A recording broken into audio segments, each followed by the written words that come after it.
Welcome, interstellar travelers. Today, we're not just peeling back the layers of history, we're piercing the veil between this world and the unseen, to rediscover a man who was more than just a general. He was a seer, a poet, and a reincarnated warrior. Let's journey into the mind and metaphysical truth of General Patton, a man whose soul remembered wars that history never taught. Born November 11, 1885, in San Gabriel, California, and passing into the next realm on December 21, 1945, General George Smith Patton, Jr. is best known for commanding the United States 7th Army in the Mediterranean during World War II and later, the 3rd Army in France and Germany after D-Day. He was known as Old Blood and Guts, a man of iron resolve and audacious tactics, often seen as the most aggressive, fearless commander the Allies had. But beneath the steel-plated exterior was a man deeply in tune with the soul's eternal journey. Patton married his childhood sweetheart, Beatrice Ayer. They had 4 children together. While his public life was one of strategy and command, his private writings reveal a man obsessed with purpose across lifetimes. General Patton didn't just believe in reincarnation, he remembered it. He often wrote and spoke openly about 5 of his previous lives. Officially, in his own writings and speeches, General Patton specifically recalled 5 distinct warrior lifetimes, which he described with vivid detail. Let's review the ones he openly acknowledged. 1. A Greek soldier at the Battle of Marathon 490 BCE. 2. A Roman legionary under Julius Caesar. 3. A Viking warrior. 4. A knight during the Crusades. 5.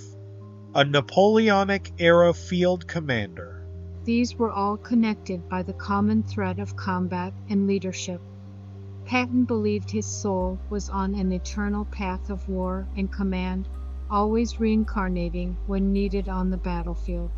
However, here's where it gets fascinating. Some scholars, researchers, and metaphysical enthusiasts speculate that he may have remembered more, but only recorded or discussed the 5 most vivid ones.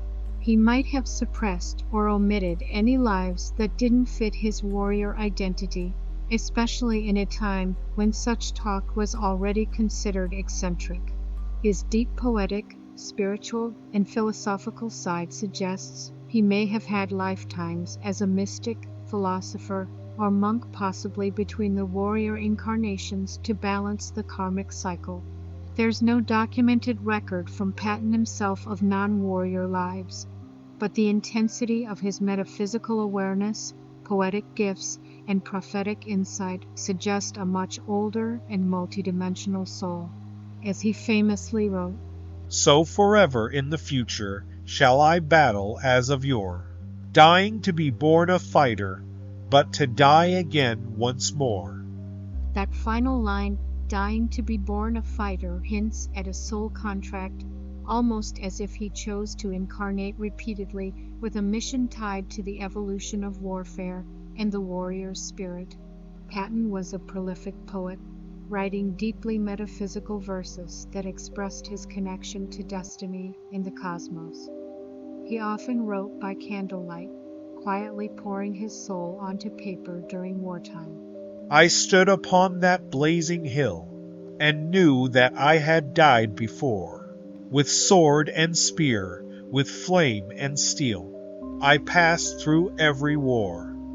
This was a man who felt the continuity of life, who looked at his men not just as soldiers, but as souls traveling together through time.